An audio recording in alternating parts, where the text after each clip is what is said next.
สบายดีทุกคนเนาะนี่ก็เป็นมือใหม่เนาะเป็นวันที่6เนาะวันนี้เฮาสิเดินทางไปบ้านหน้าฝั่งเมืองโขงเนาะตอนนี้ทีมงานของเฮากำลังเก็บเครื่องขึ้นรถเนาะกำลังเก็บเครื่องแล้วพี่น้องเลยกำลังไก่สีเหลียวสีสำเร็จเสร็จสมบูรณ์เนาะหากินข้าวกินน้ำแล้วก็ออกไปเลยเนาะบรรยากาศโคตรดีเลยพี่น้องยามเสาร์นี่ นี่พ่อใหญ่เตา ไปเตาเป็นยัง พ่อใหญ่เตาพ้นเขื่อน ตอนนี้มีแต่ทากินเขาเนาะพี่น้องการะยะทางก็จะประมาณ100 ปลายกว่าลักเนาะ100 ปลายกว่าโลไกลเกือบสมควรอยู่ประมาณ1 โมง12 โมงเถื่อของไว้เมื่อวานนี้ก็โอ้ยคือพี่น้องเห็นอะไรพี่น้องเลยไปขี่รถหน่อยเนาะบาดนี้มันก็บอกขี่รถเครื่องมันก็เปียกเบิดเนาะเครื่องโอ้ยผมแผลปกเปียกมาหยอดมาแหยะได้จนบ่ได้นอนพี่น้องเลยเต้นกะเปียกสังกับเปียกเบิดม้อนกับเปียกจนนอนบ่ไหลนะจนในปูอันนั้นกระดาษนอนปูแก๊สนอนมันสิคือสีเบิร์ดนี่แหละฝนนี่แต่ว่าบรรยากาศมันนี่ก็ซิ่มขึ้นในน้อยนึงเนาะโบเน่ใจบันไดยันมาโต๊ะข้ามน้ำทางโอ้โหเนาะตอนนี้เก็บเครื่องเนาะหลายคู่หลายคนหมอนี่สงสัยบ่ทันตื่นเด้หมอโอ้แกกดเต็มเลยออกมาลูก หมอนี่ถือว่าตื่นสวยกับหมูเนาะพี่น้อง ปู ความเสร็จแล้วโอ้ยโพแต่ได้ยันนอนดีเลยนี่มันคืนนี้เพิ่นดินบดนักพี่น้องเลย มันเป็นปู มันดินบดนักบ่ บ่ ไม่ให้ปลุกโอ้นอนม่วนนอนแสบเนาะบรรยากาศมันดีเด้อากาศหนาวจัดอยู่ด้านนั้นก็จะเป็นภูเขาพี่น้อง สูงนู่น เป็นภูเนาะที่บาบอนเขาเจ้ามาท่องเที่ยวโอ้เสร็จหนากันเสร็จหนาเนาะตอนนี้มีเต้นล่อทากินเขาเนาะเนาะ มันเองอากาศมันบ่ออกบ่เขาไม่คือเลอะเลือดแค่นั้นลูก แนะนำนะมีการแนะนำอีก อากาศบ่เขา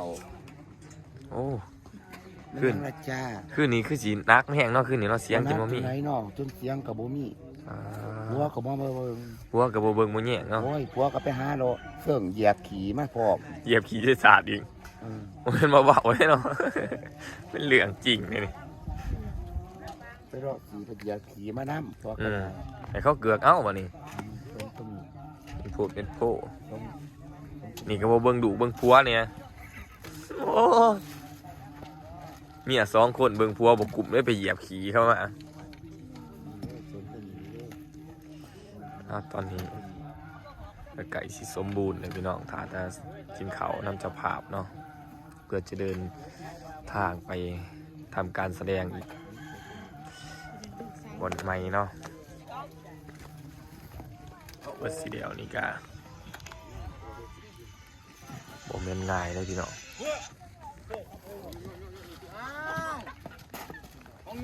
เครื่องเก็บของเนาะอ้างเครื่องกับเมียนเครื่องเมียนของ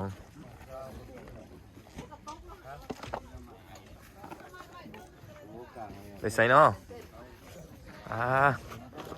สาวนี่อาบน้ำแล้วว่าผู้สาวนี่ ไม่ต้องหาใครเนาะ เลยจ้า หรือว่าน้ แล่เนาะ ำไปกินเขาป่ะเนี่ยตัวนี้กำลังรอถ้าจะพาคนอื่นไปกินเขาเนาะรถพาลุยเขาพาลุยอย่างเดียว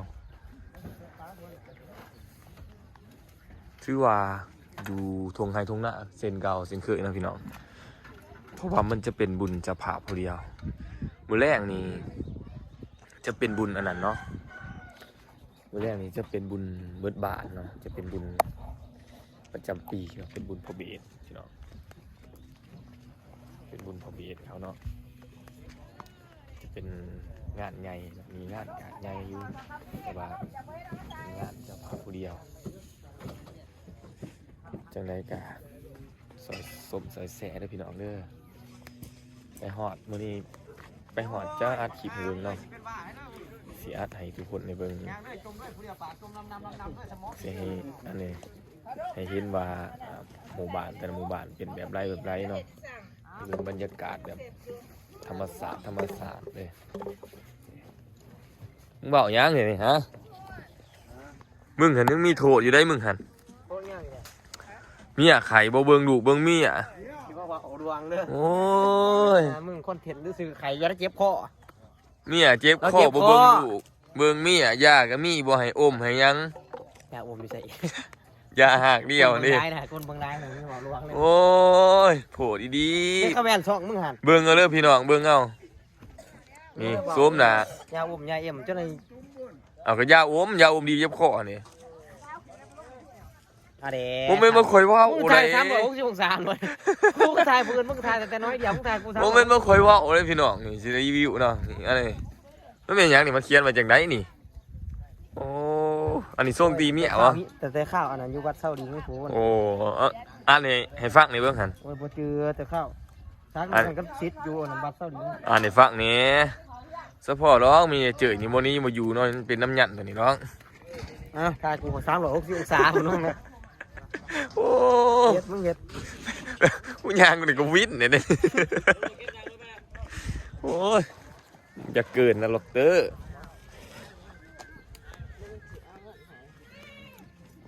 แต่ละคนก็นั่งง้อยเงาอยู่เขาพี่น้องบางนี้ก็เสียดหนาบนต้นเดี่ยวอยู่โดนนะอันนี้บ้าก็พี่ดื่มนอน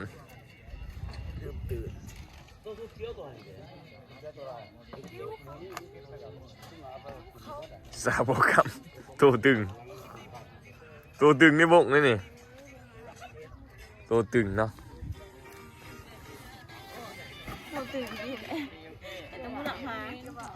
ตัวตึงรังกาเกียม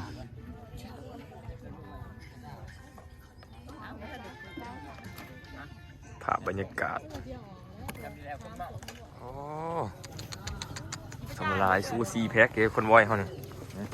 ซูซีแพ็กโอ้สิเปลี่ยนเครื่องเปลี่ยนเข่าจะถ่ายนี่คือผมก็ดีได้ตอนนี้เท่ากับขึ้นมาที่รถเรียบร้อยเนาะพี่น้องนี่ได้พี่น้องเลยถ้าว่าฝนตกนี่เปียกวัดเลยผมมีบนนี้เลยเปียกมัดเขาไปน้ำกาบ้านเปียกเบิดอะไรจะมีแต่ว่าเขาบริไปน้ำบ้านนี่ขี่รถดอยไปนั่นขี่รถเครื่องเปียกกันเนาะโอ้ยอยู่บ่ได้หรอเปียกกันวะพาคู่บ่าวไปอยู่วะหางร้อยบริการลึกบริการมาบ้านนี่เอาพังพาย่างเต้นจนขาดกว่ามันเหี้ยเนี่ยเนาะหางเครื่องก็จนโอ้ยถ่ายดูดูดิตอนนี้ทุกคนตอนนี้กำลังสีไปกินข้าวเนาะตอนนี้กำลังสีไปกินข้าวทุกคนเอาพี่น้องเดี๋ยวซ้ายมารับเนาะเดินทางตลอดเนาะน้ำดุมเต้นผู้เล่นยังมันทันกูอยู่อูดีเด้ออูเด้ออูใหญ่วะนี่พ่อโตอยู่วะอูนี่โอ้เป็นเจ้าของอูวะพี่น้องมีแต่เจ้าของอูเนาะนี่กับเจ้าของอูมีแต่พวกมีอูเนาะมีอูเป็นของเองมันใหญ่มันได้พ่อโตเนาะพอนอนไหลมันอูขาดดิสักยาโตเนาะเอาไปยังงานต่อเลยตอนนี้กำลังไปกินข้าวพี่น้องถึงเขาสิว่าเขาเป็นบากระซังเจ้าหน้าที่สำเร็จแล้วนะเมนแต่ว่าไปกินข้าวไม่ไง ตอนนี้ก็เสียงออกไปกินข้าว ใส่สแกวขึ้นรถอ่ะบ่ มันไปกินข้าวบ่ เราไปกินข้าวแล้วบ่ได้มีอยู่นี่นี่จะได้ เอาพี่น้องคลิปนี้อยากฝากน้ำสนิทเนาะเดี๋ยวไปหอดการหอนงานเสียนให้พี่น้องๆเบิ่งเนาะว่าภาพบรรยากาศบ้านน่าฟังเป็นยังไงเนาะเอาอย่าลืมอย่าพลาดฝากกดไลค์กดแชร์ไปเนาะพี่น้องเนาะขอขอบใจทุกคนที่เข้ามาเบิ่งเนาะ